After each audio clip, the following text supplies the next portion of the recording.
네, 그제 있었던 북러 정상회담 한 장면인데 러시아 매체가 저걸 되게 집중해서 보도를 했어요. 북한 경호원들이 막 의자 체크하고 막 금속 탐지기하고 소독하고 막 이렇게 막 흔들어 보고 하는 걸. 아무래도 그러면서 또 한마디 덧붙인 게 이제 러시아 언론에서 경호원들의 생사가 걸린 문제였다라고 했단 말이죠. 김정은 위원장의 그 최고 존엄의 어떤 안전과 의전에 굉장히 집착하는 그런 모습. 그래서 이런 에피소드들이 되게 많잖아요. 네. 네. 그러니까 뭐 정도의 차이는 있긴 한데요. 어느 국가의 이제 경호원들이라도 다 저렇게 이제 정도의 차이는 있지만 하게 되어 있죠. 네. 우리나라도 굉장히 엄격하게 하고 있고요. 예. 제가 이제 청와대 근무할 때 경호실 직원들 얘기 들어보니까 예. 우리는 오늘이 항상 마지막 날이 될 수 있다라는 그런 마음 자세로 네. 항상 옷도 정갈하게 입고 예. 이렇게 그 직무에 임한다. 뭐 이런 얘기를 하더라고요. 그러니까 이제 그런 마음인 거죠. 맨날 그런데 잘하다가 한 번 실수하면 그렇죠. 진짜 크게 혼나는 것이 경호는 한 번 아니겠습니까? 실수하면 그걸로 끝인 거잖아요. 그러니까요. 근데 이제 저게 뭐 안전을 위한다기보다는 예. 사실 김정은 위원장이 140kg에 육박한다고 그래요. 예. 그러니까 저게 의자 상태로 봐선 뒷다리가 없잖아요. 그러니까 원래 되게 고급 예. 디자인이거든요. 혹시라도 저게 저게. 무너져 내리면 최고 존엄이 저게 만약에 방송에 나가게 되면 네. 본인들의 생사가 진짜 걸린 그렇게 문제다라고 볼수 있죠. 러시아 언론에서 본 거죠. 그러니까는 참 어떻게 보면 물론 이제 뭐 소독도 하고 뭐 금속 탐지기로 검사도 하고 그랬다는데 네. 결국에 똑같은 디자인으로 의자를 바꿨잖아요. 예. 저게 안 무너졌길래 망정이지 정말. 네.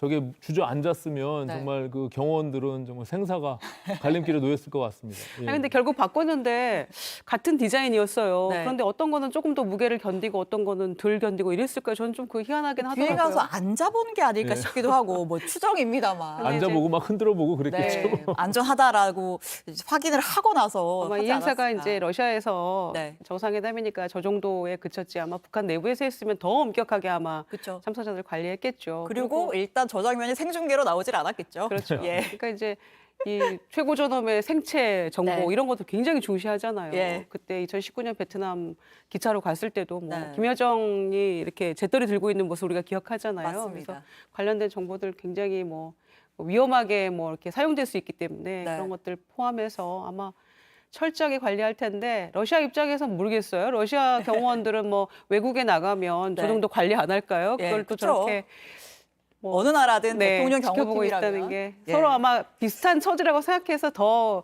가슴에 와닿지 않았을까 싶은 생각도 들어요. 그럴 수도 있을 것 같습니다. 자, 어쨌든 지금 북러 정상회담 마치고 또 뭐 이제 다른 곳으로 이동해서 시찰도 한다고 하는데 이번 북러 정상회담 통해서 북한이 뭘 얻었을까? 그런 것도 짧게 좀 평가를 해주실까요? 거의 4년 만에 이제 김정은 위원장이 해외 순방을 한 거죠. 네. 근데 그 러시아도 그렇고 북한도 그렇고 서로 주고받을 게 있기 때문에 저렇게 만남이 이루어진 것으로 보여집니다. 뭐 지금 러시아는 지금 우크라이나 전쟁으로 인해서 필요한 재래식 무기나 네. 포탄이 필요한 것은 뭐 우리가 다 알고 있는 거잖아요. 근데 김정은 위원장이 여러 차례의 지금 위성 미사일 발사에 실패하고 나서 네. 그 ICBM 기술이나 이런 것들이 러시아로부터 필요한 부분들이 분명히 있는 겁니다. 그렇기 때문에 저는 기술 이전과 관련한 부분에 모종의 어떤 의견 조율이 있었을 것이라고 보는데 네. 저거는 유엔 안보리 제재에 강력하게 지금 제재를 받을 수밖에 없는 네. 위험한 거래이기 때문에 네. 러시아도 신중할 수밖에 없을 거라고 봅니다. 그래서 네. 저것이 실제 성사될지 여부는 좀 지켜볼 필요가 있는데 음. 아무래도 대외적으로 이것이 실질적으로 거래가 이루어지든 안 이루어지든 김정은 위원장의 입장에서는 지금 러시아를 선택해서 푸틴과 만나는 그 대외적 이미지, 그 메시지 자체가 굉장히 큰 의미를 담고 있기 때문에 네. 저렇게 만남이 이루어지지 않았나 이렇게 보여집니다. 예. 네. 서로가 이제 굉장히 필요한 만남이었죠. 네. 러시아도 이제 북한의 무기 지원이 필요했고 북한으로서는 어떤 위성에 대한 어떤 기술 지원이랄지 그다음에 식량 지원이랄지 네.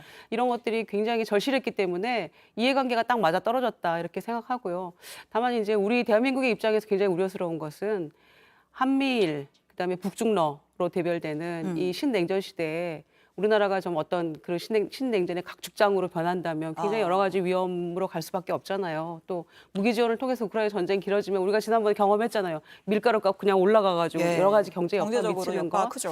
그래서 그런 것들에 대해서 우리가 마냥 강대강 대치 국면으로 가서 북핵의 어떤 이런 것들을 그 긴장을 완화시킬 수 있을 것인가 큰 소리 치지만 실제로는 지금 그렇게 반대로 가고 있기 때문에 이런 부분에 대해서 우리나라가 좀 대비를 해야 될 텐데 가치 외교, 이념 외교를 통해서 실제로 우리가 얻을 수 있는 실익이 무엇인가 이 부분은 전혀 지금 염두에 두고 있지 않는 것 같아서 굉장히 우려가 크죠.